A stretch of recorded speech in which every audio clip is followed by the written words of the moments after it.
Ayan. So, sige. Anong oras na ba? 1:40. So, start na tayo. So, ang ating discussion for today is formworks or sa Tagalog niyan ay forma.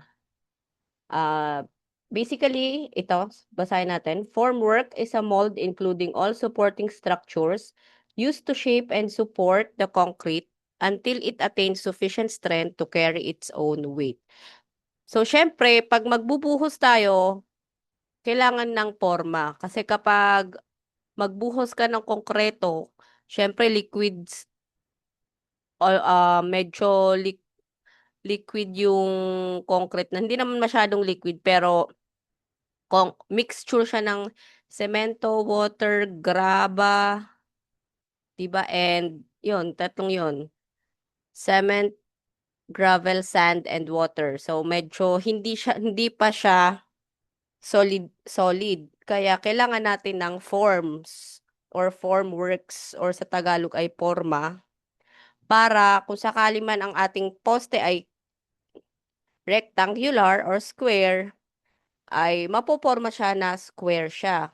Kasi meron kang nilagay na mga formworks.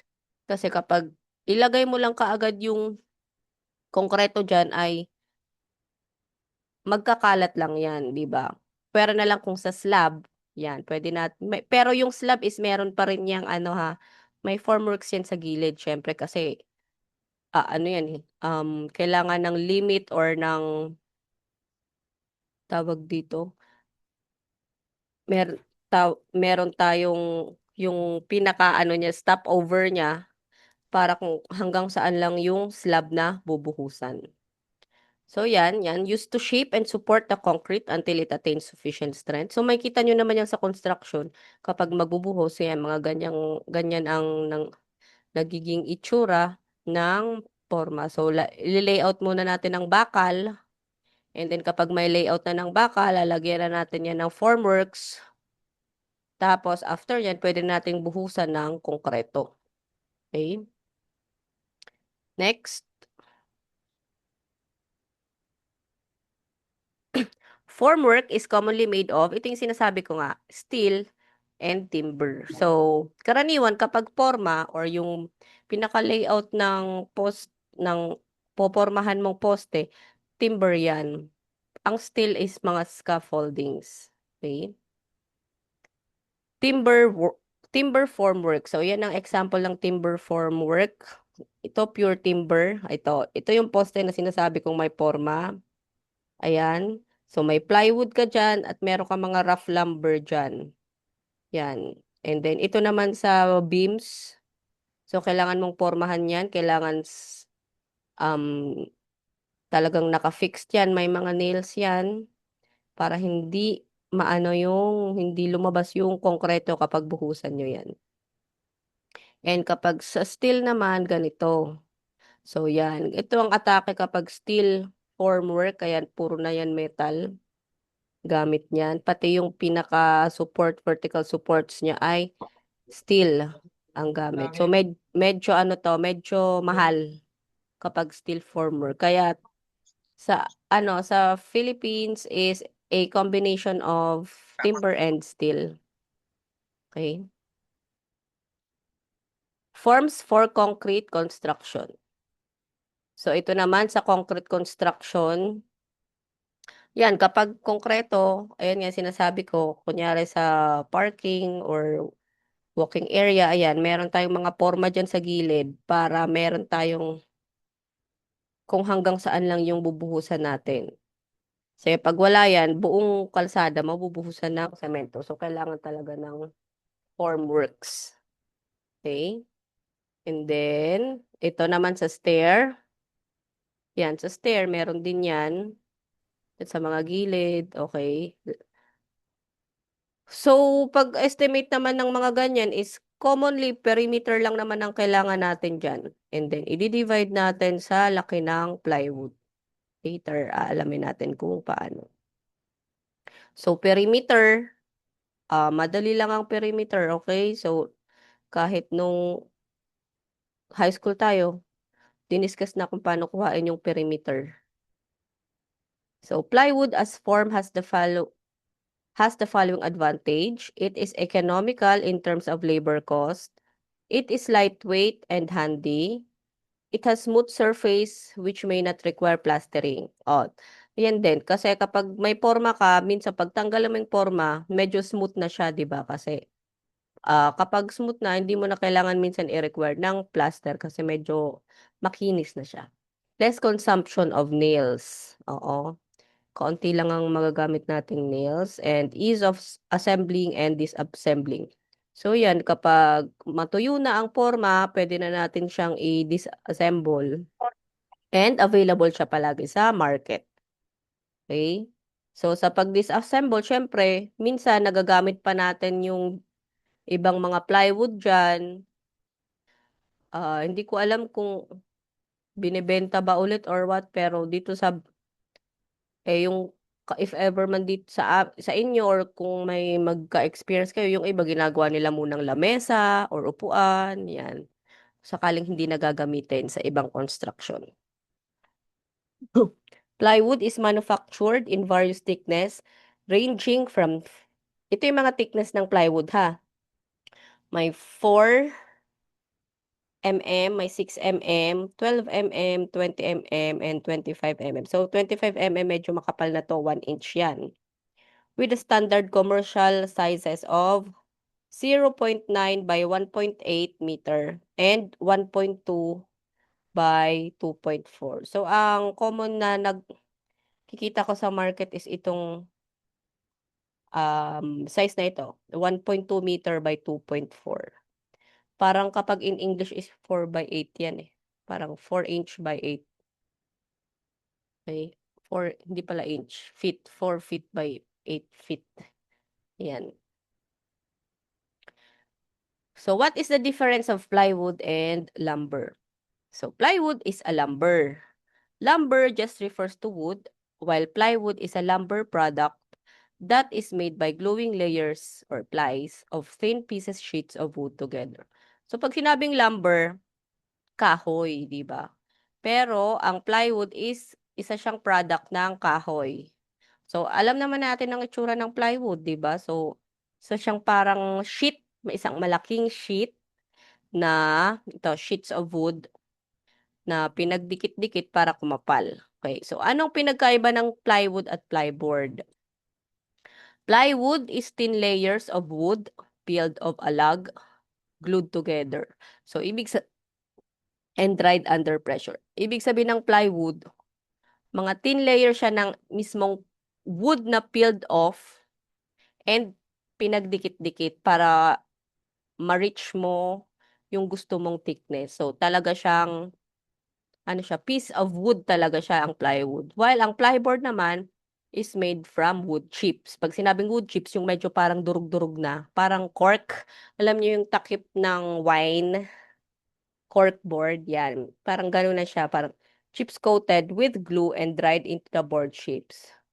Okay? So, itong plyboard, para din siyang ginawang plywood pero mas cheap siya kasi ang kanyang layers sa loob is wood chips, parang dinurog-durog na mga kahoy-kahoy at binuo lang siya through a glue, 'di ba?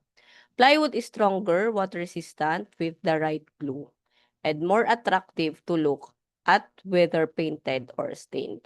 So karaniwang ginagamit natin sa formworks ay plywood. So ito 'yon. Ito ang plywood.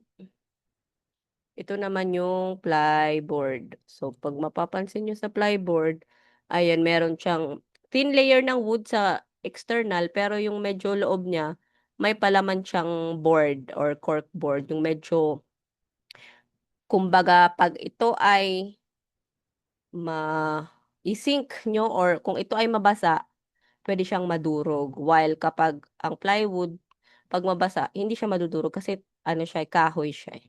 So, pansinin ninyo minsan meron kayong mga product or apply, hindi naman, meron kayong furnitures diyan sa bahay ninyo na if ever man na magbaha, minsan nadudurog. May mga gano'n kasing cabinet gawa sa plyboard. Palochina ang tawag do'n. So, medyo nadudurog siya 'pag nabaha. 'Yun, ibig sabihin corkboard lang yung laman nung cabinet or whatsoever furniture na yan.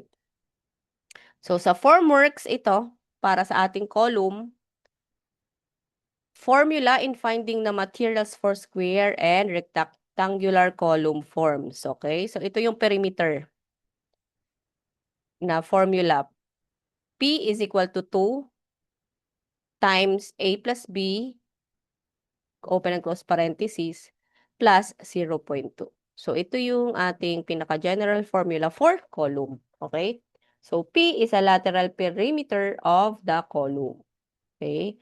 Lateral perimeter, ibig sabihin, buong perimeter ng poste ay ito yon. And A is shorter side of the column and B is the longer side of the column. Yan. A and B. And yung 0.2, constant value for the lapping of joints. Okay? So, sample. Okay, sige. So, itry natin to.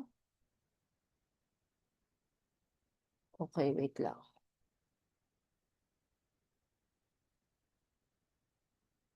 So, susundan ako, class. Susundan pa naman.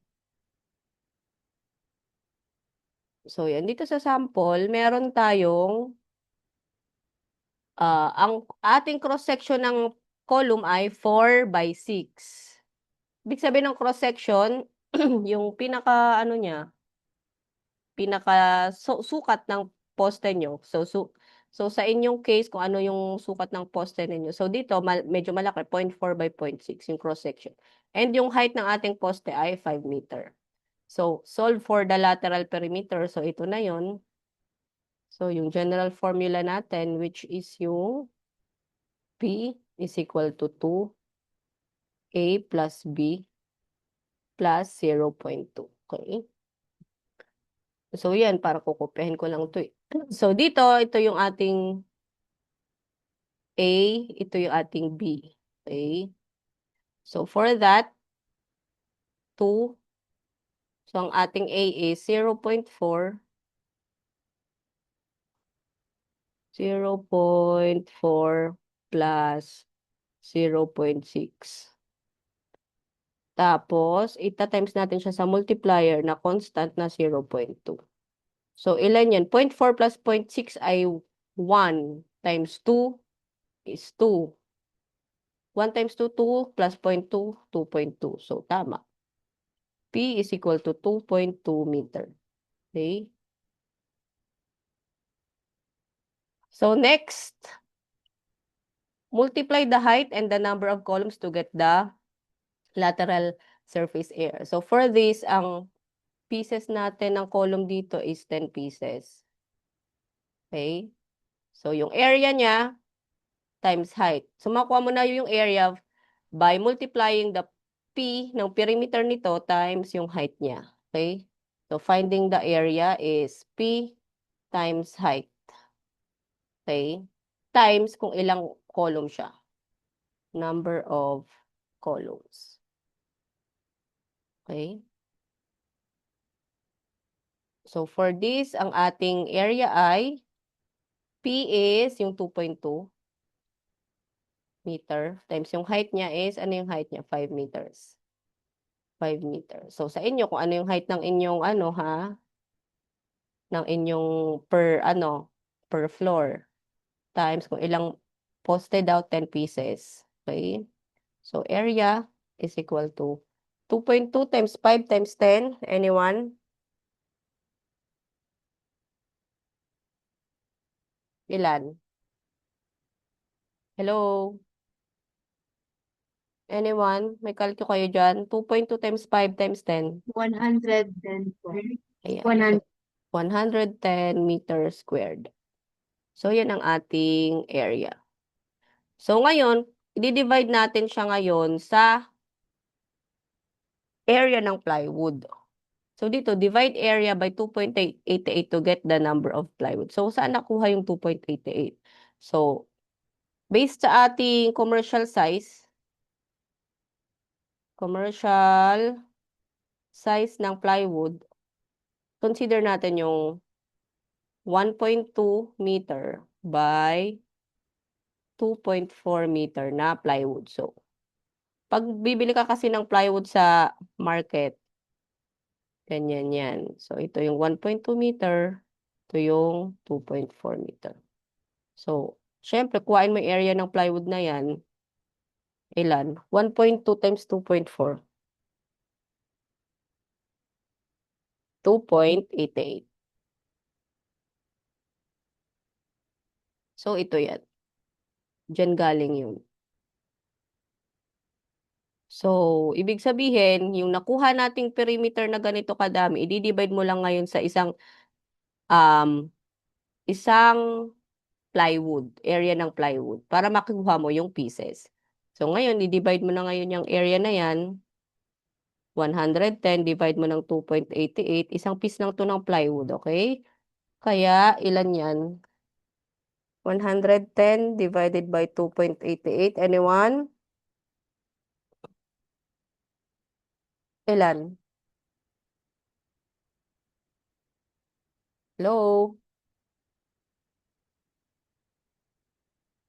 Hello? Bilisan natin. Ilan? 38.19 po. Yan. So, 38.19 pieces. So, syempre, wala namang pieces na 0.19. So, tingnan natin kung ni-round up niya dito. Ni-round up niya. Okay. Sige, i-round up na lang natin. Since example lang naman to. So, say 39 pieces ng plywood. So, para sa pag forma itong itong ating poste, syempre, huwag kang gagamit ng makapal na plywood. So, ang ginamit dito is yung thickness lang na 1/4 inch thickness. Ito kasi, pag i-convert mo yan sa inch, ay sa feet is, yan yun, 4/8. So, 4/8 na plywood. Yan ang pieces ngayon ng plywood na nagamit natin dito sa pagporma ng poste na 10 piraso. Okay? So, next, dito sa ating problem, sorry. Kung mapapansin ninyo, kinuhaan na din niya ng wood frame.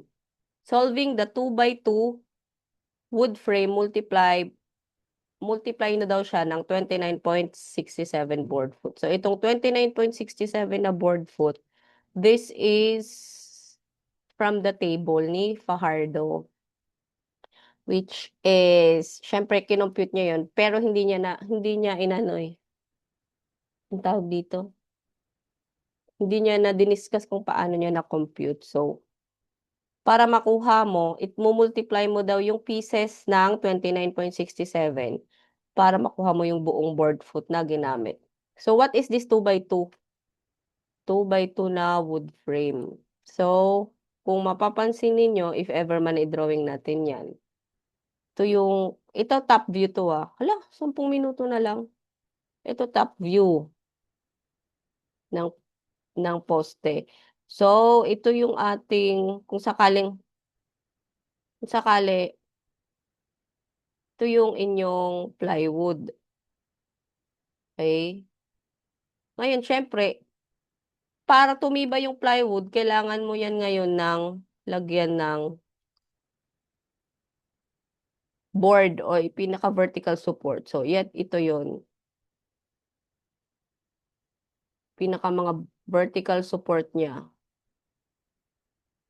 Yan. Tapos, meron ka ring mga horizontal support dyan na plywood.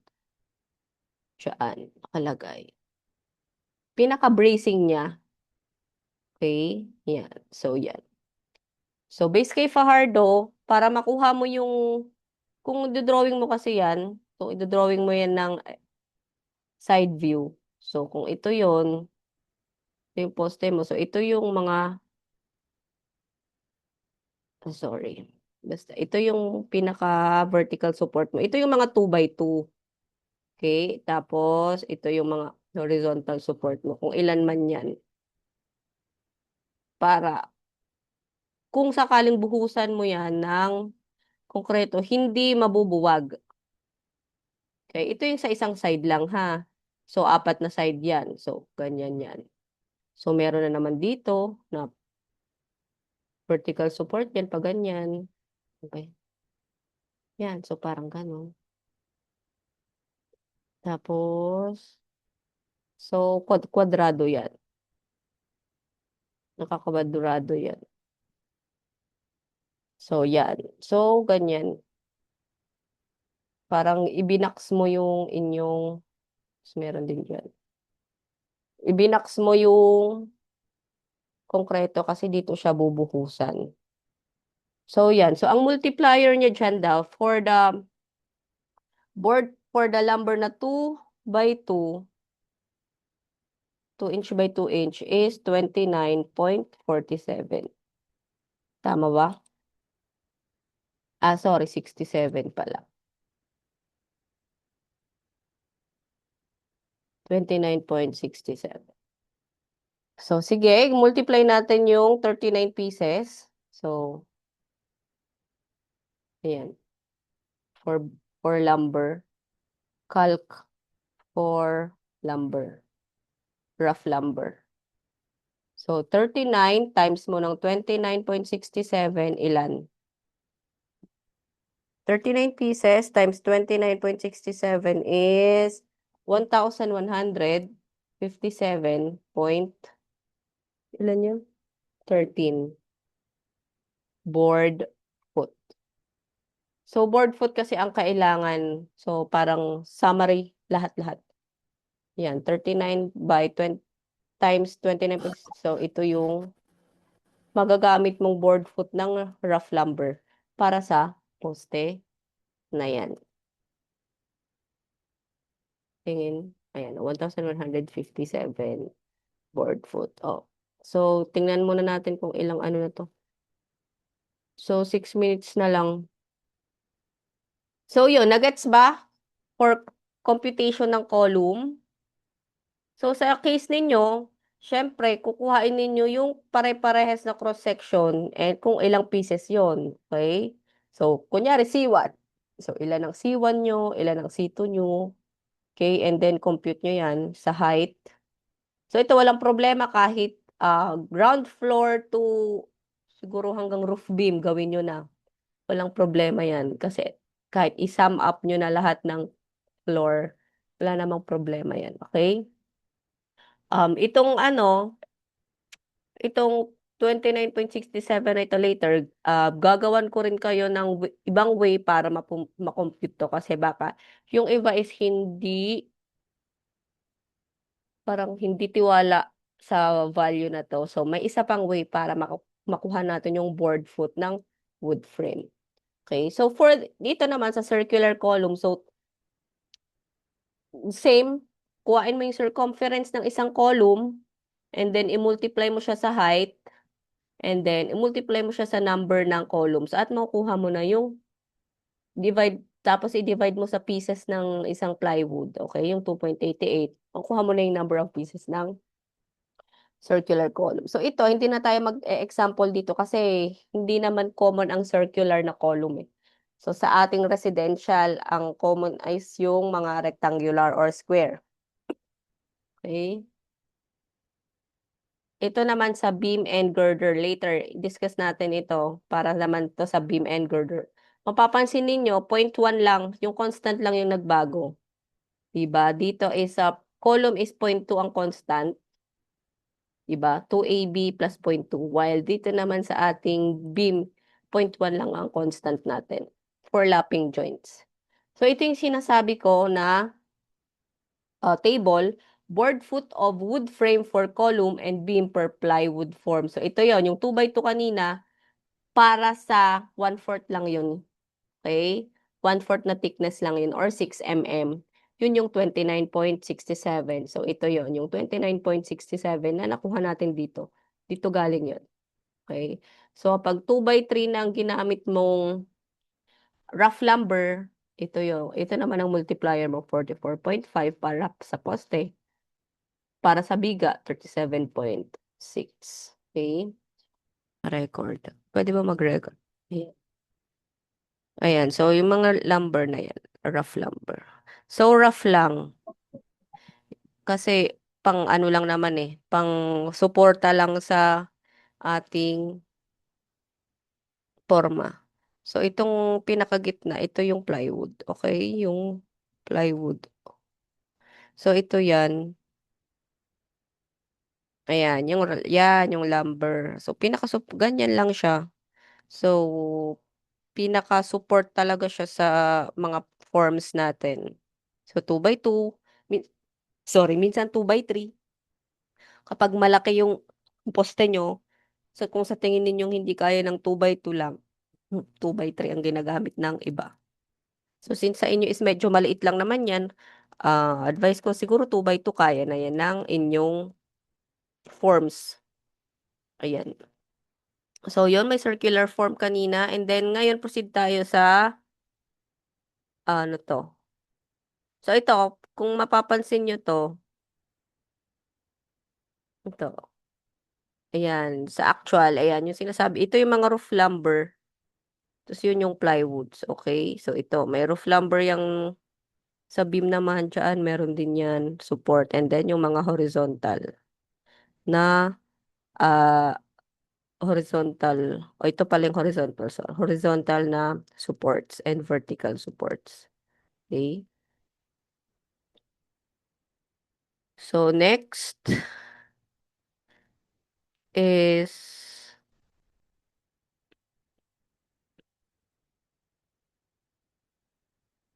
paano ba tumawala? Ayan. So, ito naman, formula in finding the materials for beams and girder forms. So, biga, ayan, lahat. Sa second floor beam nyo, third floor beam, yan, or kung ano man ang nasa plano ninyo nakalagay is intermediate beam, girder, grade beam, yan. Ito ang inyong formula sa formula. Take note, class, ang forma is dapat, ang form is sa taas ng ground, okay? So, kapag sa FTB or footing tie beam, you don't need to put forms. Kasi iuukay mo yan eh. Maghuhukay ka dyan, di ba, ng pa-square. So, yun na yung pinaka-form mo, yung lupa. Pero sa ibang case, naglalagay yung iba kasi gusto nila maganda yung, baka mamaya hindi sila kampante sa pagpapala ng kanilang labor. So, ano pa rin sila, naglalagay pa rin sila ng forma. Pero, kung nagtitipid kayo, you don't need to put formworks sa ilalim ng lupa. Okay? Saan na ba to? Ayan. So, kunyari ito, FTB. Ito. So, meron ka ngayong, actually, pati yung paggawa ng footing, di ba ganito footing? So, mag-excavate ka ngayon. Excavate mo to, syempre, kailangan mo yan eh. Yan. So, ang kailangan mo lang dyan nylon para alam mo kung hanggang saan yung buhos mo. Kunyari hanggang dyan, 2.3. Kunyari 0.3 yung thickness mo. So, lalagyan lang nila ng nylon. So, bubuhusan na nila to ng konkreto para sa footing. Syempre kapag sa top view yan, syempre mag-ukay ka ng square. Kung square man yan, ganyan. Ayan. So, bubuhusan na nila yan ng konkreto. Hanggang dito lang sa 0.3. And then, ngayon, ito na yung lalagyan mo ngayon ng forma. Itong taas na to. So, diyan ka ngayon magsa-start ng plywood mo. Okay? Dito. Diyan magsa-start ng plywood. Okay? So, don't forget ha. Kuhain nyo rin to. Yung height na to. Yung height na to hanggang dito sa baba. Kailangan nyo yung height na yan. I-add nyo dun sa taas para sa pagkuha ng plywood. And yung mga lumber ninyo. Okay, class? So, if ever man na meron kayo ditong beam,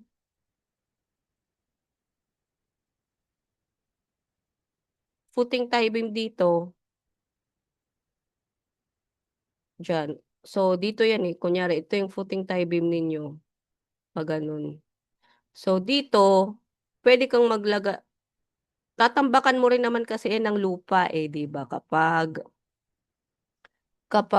okay na to, pag okay na yung inyong footing, magtatambak ulit kayo ng lupa dyan, di ba? Magtatambak ulit kayo dyan ng lupa. Dito. Tatambakan nyo yan ng lupa dyan. And then, pwede nang mag-rest dun yung footing tie beam ninyo. Okay? So, I suggest, kahit wag nyo nang isama yung footing tie beam ninyo sa pagkuha ng formworks, mag-start kayo sa grade beam.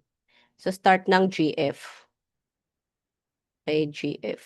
So, dito. GF, ground floor. Kung ano man yung mga beams ninyo sa ground floor pataas, hanggang roof beam, dyan. Dyan kayo mag-start ng pagkuha ng inyong formworks. Okay ba yun, class? Class, nagkakaintindihan? Hello? Hello? Yes po. Okay, so ito yung ating formula sa beam. Yan. P is equal to 2, open and close A plus B, plus 0.1. Yan. And then, same lang. So, kunyari meron tayong, magbukas nga tayo.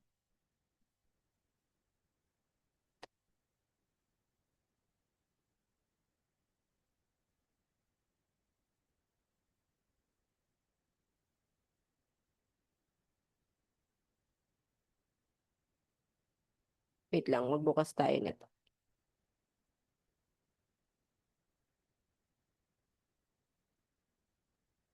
Okay, so sa inyong schedule of beam, titingnan ninyo kung ano yung mga pare-parehas na sizes. And then, kung ilang pieces. Actually, kapag sa beam, hindi pieces. Kasi hindi naman magkakaparehas ang length ng beams. Okay, wag malilito. So, mag-refer kayo sa dimension. Okay? So, pwede nyong i-pieces kung nakikita nyo naman yung latag sa plano. Okay? Tulad nito. Ito, tie beam. So, tie beam, sa ilalim naman kasi ang tie beam. Ayan o. So, naka-rest siya sa lupa. So, you don't need to put forms there. Dito tayo mag-start sa second floor beam. So, say for example, ito. Yung sa grid 4, 3, 2, 1, 2, 3, 4, same length. Okay? Ang length niyan ay 12 meters. Okay? So, 12 meters. Ang kailangan mo na lang malaman is kung pare-pares ba sila ng sukat. So, kasi dito, per cut is nilagyan ng remarks, or say for example, ito 2B1, 2B2, 2B3. So, kailangan mong malaman itong 2B3, 4, 5, 6, ano pa? 7, 8, 9, 10 is kung magkakasame sila ng cross-section. So, ito. 2B3, 4, 5, 6, 7, 8, 9. So, yan, oh. 250 by 400. So, pare-para sila ng laki. Ibig sabihin, pwede mo silang i-times kung ilan man yan. So, 1, 2, 3, 4. So, times 4. Ang length mo ay 12. So, ang length natin is 12, yung pinakalapad, haba. I-times 4 mo kasi apat yan, pag ganun. Okay? So, diskarte na ninyo kung paano. So, example natin yon. Example natin to. Try natin.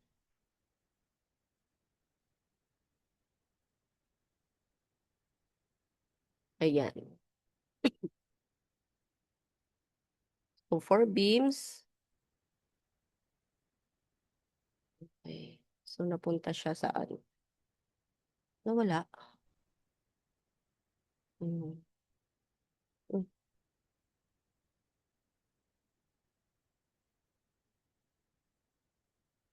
So, dito. Well, ba't ayaw mo bumaba? Okay, oh, wait lang class. Example. Yan. So, ito ang ating example. Ayan. So, for calculate beam formworks. Ayan.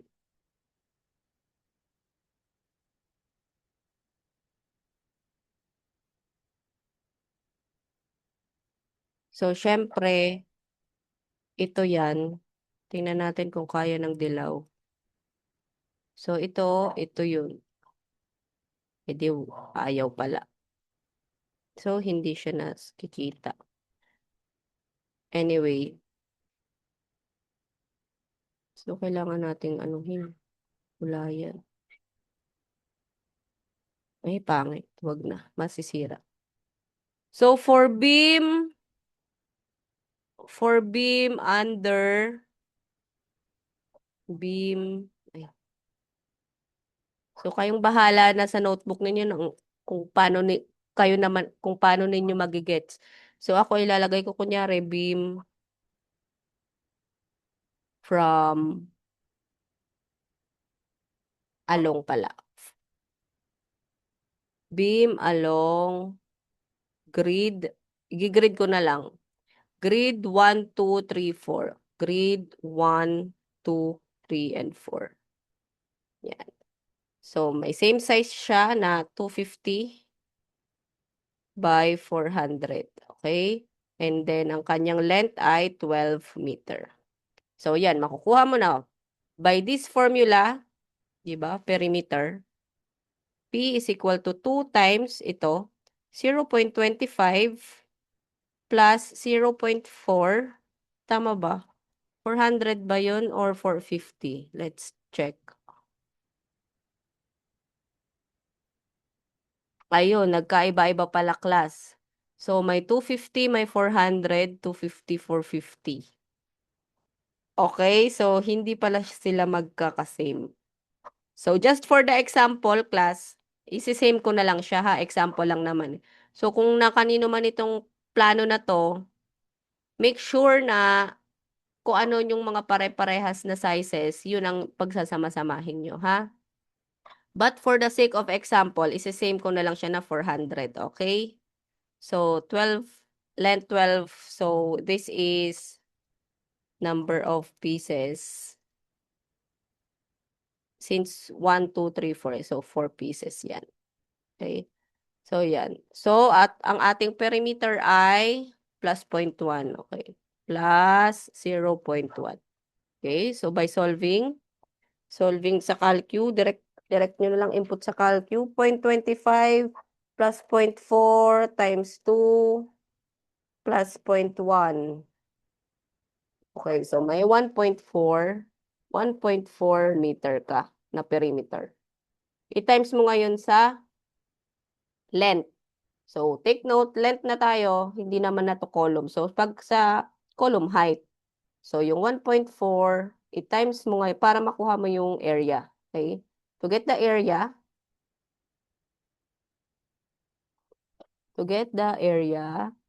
so P times L times number of pieces, kung ilan man yan. So, A is equal to 1.4 times 12 times 4 pieces. Okay, so ilan to? 1.4 times 12 times 4. So, 67. 67.2 meters squared. So, sa isang area one area ng plywood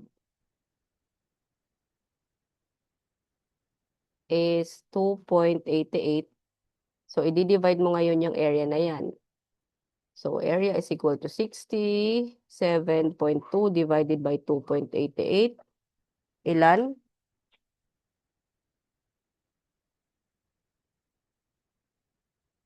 23.33 pieces. Let's say 24 pieces. So, since forma lang naman to, 1/4 ang gamitin ninyo. So, 24 use 24 pieces ng 1/4. Ay, sorry. 1/4 pala. 1/4 inch by 4 by 8 plywood. Okay? So, yan. Ito yung sagot ninyo. Kakaintindihan? So, by multiplying siya doon sa ating multiplier, which is kung gagamitan natin ng um,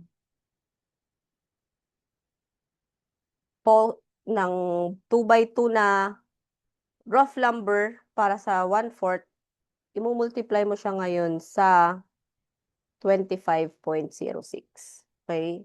Yung pieces. So, yung pieces for lumber, para makuha yung board, 24 pieces times 25.06 na multiplier is equal to, tama ba? 25.06. O, tama. 24 pieces times 25.06. 601. Ayan. 601.44 board foot. Okay? So, ito yung lumber ninyo. Ang size niyan ay 2 by 2 by 12 na lumber. Okay? 2 by 2 by inch by 12. Kaintindihan, class? Nagets ba, class? Nandiyan pa ba kayo? Yes. Okay. So, next is scaffolding. Ayan. So, scaffolding and staging. Scaffolding is a temporary structure of wooden poles and planks providing platform for workers to stand on while erecting or repairing of building. It is further defined as the temporary framework for other purposes. Staging naman, on the other hand, is a more substantial framework progressively built up as tall building rises up. The term staging is applied because it is built up in stages, one story at a time. So yan, scaffolding staging. Ito yung pinaka nagiging framework ng inyong pag tinatayo na. Siyempre, nagtatayo ka ng biga, nagtatayo ka ng poste, kailangan mo ng scaffolding dahil dun din umaapak yung mga workers ninyo. So, ito. Parts of scaffolding to consider, yan. Mga vertical support, ito yon. Base of vertical support as needed, tapos may mga horizontal member, diagonal braces, block and wedge, nails, or bolt. So, yan, example na yan. So, ito, ground floor, second floor, third floor, fourth floor, ground, second, third, fourth. So, ganyan. Meron tayong mga braces, yan. Pwede kayong umapak. So, yan, makikita nyo yan sa mga construction. So, quantity of lumber for scaffolding or staging.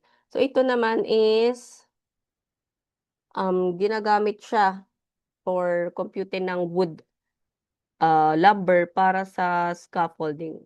Pero we don't need this kasi lump sum na ang kailangan natin sa scaffolding. Okay, so, ganyan, no? It's example niyan, oh.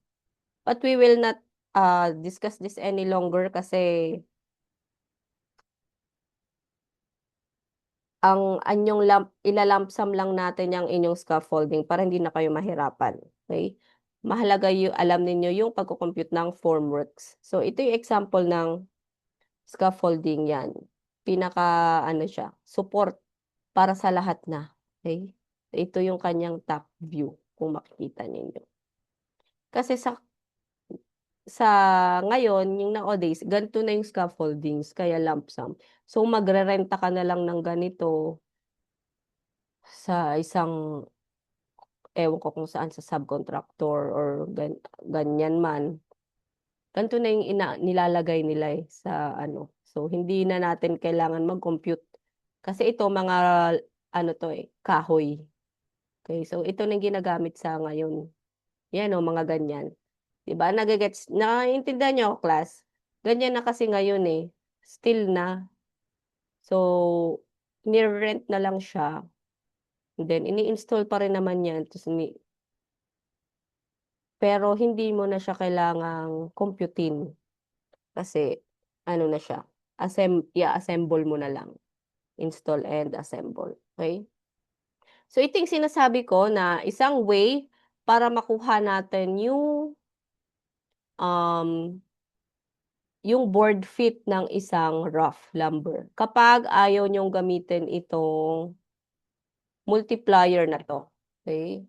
Kasi syempre, hindi lang naman tayo um, limited sa 1/4 na formwork and 1/2. Minsan kapag malalaki na yung ang ating form, hindi natatalab yung ganitong kanipis na mga formwork. So dapat alam nyo yung manual way para makuha yung rough lumber, which is this. So, last na naman na 'to, ayan o, last na. So, di-discuss ko lang kung paano 'to makuha, okay? Board foot, yan, is the unit of measure used in computing the volume of lumber. So, volume ng lumber yung board foot, kaya yung board foot na nakukuha natin na multiplier, volume yun ng lumber. Okay? So, yun ang kailangan sa estimate. Despite the adoption of the metric system, board foot for lumber is still in use for convenience and practical use. So kahit ina-adapt natin is metric system na, which is mas madali, meter, di ba? Kaya nating mag-compute ng meter, millimeter. Ginagamit pa rin yung English form, which is yung board foot, di ba? Inch, yan. One board foot simply mean, kahit sa commercial class, kahit bumili kayo ng sa labas, hindi kayo pagbibilhan pag sinabi nyo, hindi naman pagbibilhan, pero hindi common na ang sasabihin ninyo is in metric unit. So, sasabihin ninyo, pabili ng, ko-convert nyo yung 2 inch, 2 inch. So, ang 2 inch is 50 mm by 50 mm na, ano na, rough lumber. Pabili nga po ng 50 mm by 50 mm na rough lumber. Hindi nila alam yan. Alam nila 2 by 2. Okay, pag sinabing 2 by 2, 50 mm yun. So, kailangan alam nyo yung English, ay yung board foot na salita. Okay? So, one board foot simply mean 1 square foot by 1 inch thick lumber or an equivalent of 144 cubic inch. The width and thickness of commercial lumber are expressed in inches. Yan, di ba? In inches siya. While the length is in feet. So, yun sinasabi ko kanina na in inches to, pero in feet yung length. Board foot is found by dividing the product of the thickness, the width, and the length by 12. So, makukuha natin ang sagot na board foot kapag i-divide natin yung thickness, yung width at length ng 12. Okay. So, mag-example tayo dito. So, ito, find the total board feet of 5 pieces na 2 by 6 by 14 feet na lumber. So, dyan, madali lang yan, oh. Tinimes mo lang yung 5 piraso ng 2 by 6 at ng 14 feet. Okay. Tapos, i-divide mo sa 12. Makuha mo na yung board foot. So, ganun lang. Kasi minsan, ang, ang nasa table, sorry, ang nasa table, napansin nyo, ayan o, 2 by 2, 2 by 3, 2 by 4. Pero dito, ang ginamit is 2 by 6. So, kung hindi 2 by 2 or 2 by 3 ang gagamitin ninyong rough lumber, maganda na alam ninyo kung paano ito gamitin. Okay? So, mag-sample tayo.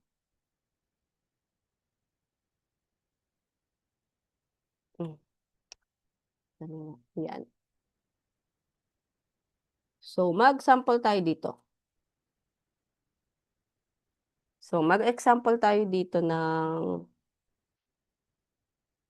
try nga natin to.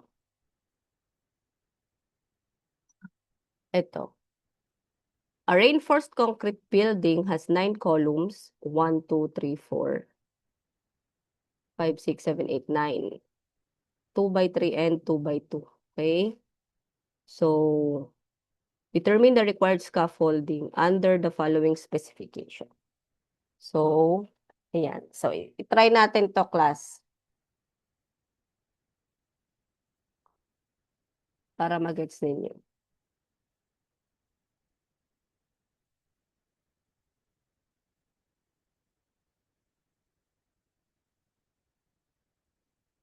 Pero instead na hindi scaffolding ang kukuhain natin, ha? Ang kukuhain natin is yung rough lumber nitong 9 na poste. Okay? Sige. So, dito try natin. Ito talaga laging nandito to.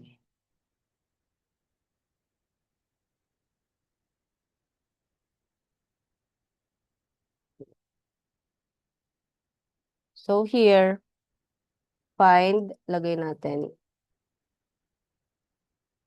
calculate pala. Calculate rough lumber of the 9 column. Okay. So, kukuhain natin yung mga rough lumber nitong siyam na to na poste. Okay? So, hindi natin concern yung plywood, yung rough lumber lang. So, with the height, lagyan natin ng height na, ano naman yan? 10 minutes na lang na naman. Height is 5 meters. Okay? So, dyan, so, kuhain natin to, isang poste lang, isang poste muna. Okay? So, isang poste, may 4 kang vertical support na rough lumber. Okay? Diba? Kapag i-drawing mo yan, ito, ano to ha, pato ang pangit. Bilis naman ng 40 minutes. So, kapag elevation, kunyari ito yung 5 meters. Okay, so, meron ka ngayong makikita, ito yung vertical support. And then, say for example, sa 5 metro, meron kang horizontal na every 1 meter. 1, 2, 3, 4, 5. Okay. So, say for example, ang ating column ay meron kang 3 by 3 na lang. 0.3. Ito. Ang poste mo ay may 0.3 by 0.3. So, ang ating length nito is 0.3 meters. Okay? So, yan.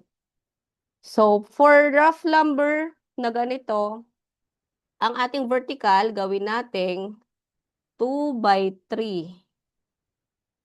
Okay? And then, itong mga horizontal ay 2 by 2. Okay? So, yan. So, alam na natin. So, sa isang poste, may 4 kang vertical. So, 4 times 9, okay? So, computing for rough lumber na vertical support. 2 by 3 by 12 feet. Okay? So, sa isang column, may 4 na support, di ba? So, 4 times 9 pieces ng column. So, ilan na lahat yan? 4 times 9 is 36. 36 pieces na by 5 meters. Okay. So, based dito sa ating example, kailangan lang natin ay dito, kailangan mo lang siyang i-times lahat. Kung pieces, kung ilang piraso, at kung ano yung ginamit mong rough lumber at i-divide mo siya ngayon sa 12. So, napakadali. So, ilang pieces? 36 pieces. Tapos, ang ginamit natin ay 2 by 3 by 12. So, kapag i-drawing mo tong 2 by 3 by 12, ganito yan, class, ha? Para hindi kayo malito. Kunyari, ito yon. Ito yung 2 inch, ito yung 3 inch na kahoy, tapos ang kanyang haba ay 12.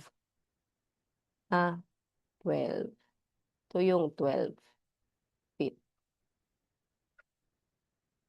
Okay, yan. So, ita-times mo lang siya ngayon lahat ng pieces, tapos kung ano man siya, 2 by 3 by 12. Ibig sabihin yung 12, kung gaano kahaba, di ba? Eh, yung atin is 5 meters. 5 meters ang haba natin ng poste. Kasi yun yung height eh. Di ba? Yung height. So, yung 5 meters na yan, i-convert mo ngayon yan sa feet. So, take note, 1 meter is equal to 3.28 feet. So, i-times mo ngayon yung 5 meter na yan, times mo ngayon ng 3.28 feet. Anong makukuha natin? 5 times 3.28 is 16.4. 16.4 feet. So, yung 5 meter na yan is equivalent yan in English na 16.4 feet. So, ito ngayon yung ita-times mo dito. Kung gaano siya kahaba. So, times 16.4 feet. Ngayon, i-divide mo siya ngayon sa 12. Makuha mo na ngayon yung value ng board foot. So, ilan yan? 36 times 2 by 3 by 16.4. Divide mo ngayon sa 12. So, 295.2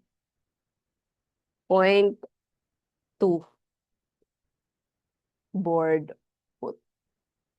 Ayan. So, alam mo na ngayon. Okay, para sa siyam na poste na to, ang kanyang vertical support na 2 by 3 is ito yung board foot niya lahat. Okay? Intindihan? And then ngayon, horizontal naman, kukuhain natin. So, sa isang horizontal, may 5. 1, 2, 3, 4. Eh, 4 sides yan. Ay, 5. Tama. 1, 2, 3, 4, 5. So, 5 sides. Ay, 4 sides. So, 4 times 5, may 20 kang horizontal.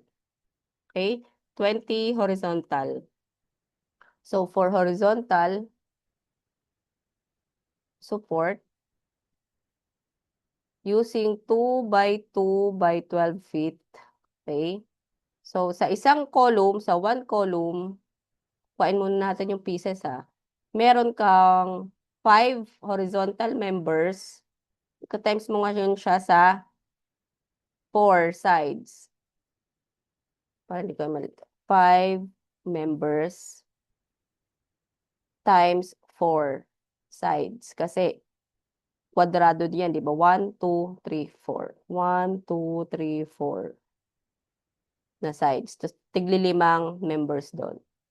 So, meron ka ngayong 20 pieces sa isang column. Eh, 9 yan. So, for 9 columns, ito times mo ngayon siya sa 9. So, 20 times 9 columns. Ilan? 20 times 9. So, may 180 pieces ka. So, ang kanyang length with a length of 0.3 meter. Kasi, 0.3 yung lapad ng poste mo. Diba? 0.3 by 0.3. So, 0.3. Okay? So, yung 0.3, convert mo ngayon sa feet. Diba? So, 0.3 meters times mo ngayon ng 3.28. 3.28 feet.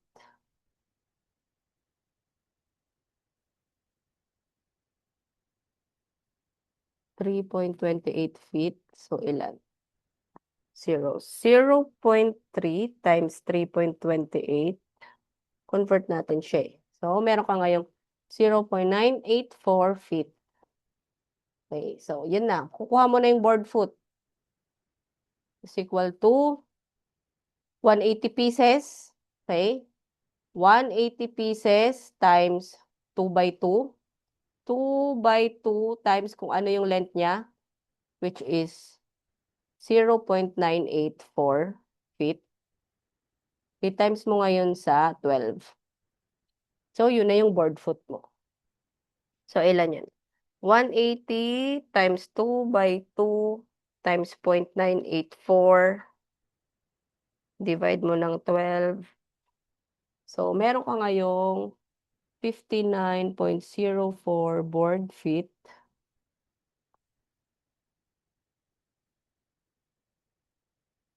Na 2 by 2 by 12 na lumber. Okay? Tindihan, class? Ito, 2 by 3 na lumber. Naintindihan, class?